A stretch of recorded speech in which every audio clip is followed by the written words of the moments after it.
Akhirnya terbongkar. JPU menangis saat bacakan tuntutan Baradae. Ternyata ini penyebabnya.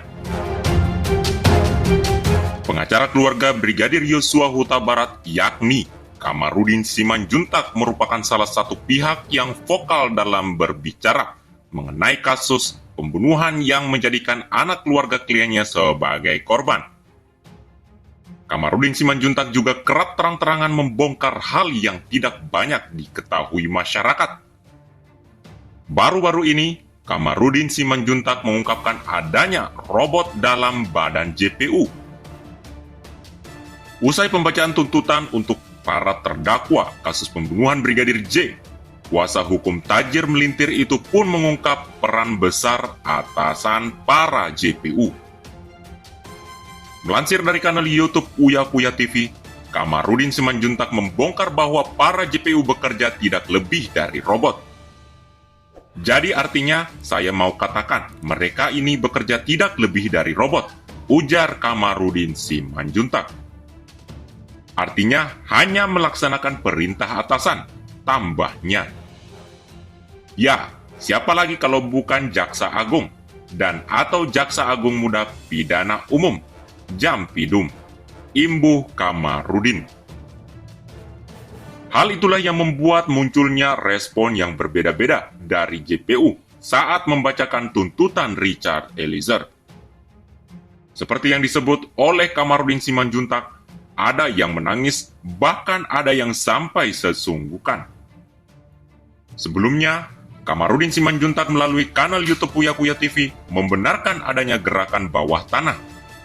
Bahkan tak tanggung-tanggung, kuasa hukum berkumis ini pun menyampaikan bahwa gerakan di atas tanah juga ada. Ada, jangankan gerakan bawah tanah, gerakan atas tanah pun terlihat jelas, ujar Kamarudin. Hal itu karena ada yang sedang memainkan Markus di dalamnya. Ini pasti ada yang memainkan Markus, maklar kasus, tambahnya. Selain itu, Kamarudin Simanjuntak juga membongkar di mana maklar kasus beroperasi. Dia menyebut ada di beberapa lingkungan, di antaranya Mahkamah Agung, Kejaksaan Agung, dan Kepolisian. Markus ini bekerja di lingkungan Mahkamah Agung, di lingkungan Kejaksaan Agung, juga di lingkungan Kepolisian, imbuh Kamarudin.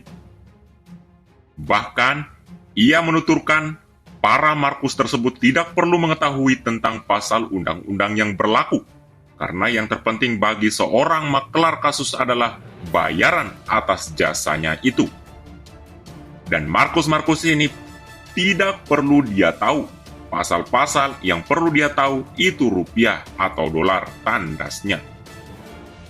Kamarudin Simanjuntak pun menambahkan bahwa si Markus ini hanya perlu tahu NPWP seseorang yang berani membayarnya mahal.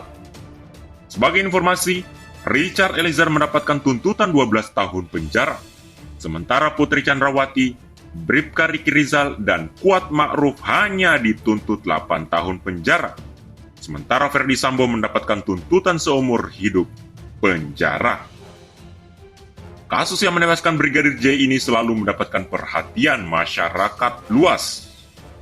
Hal ini karena dari awal kemunculannya, perkara ini selalu diwarnai dengan drama. Nah, bagaimana menurut kalian?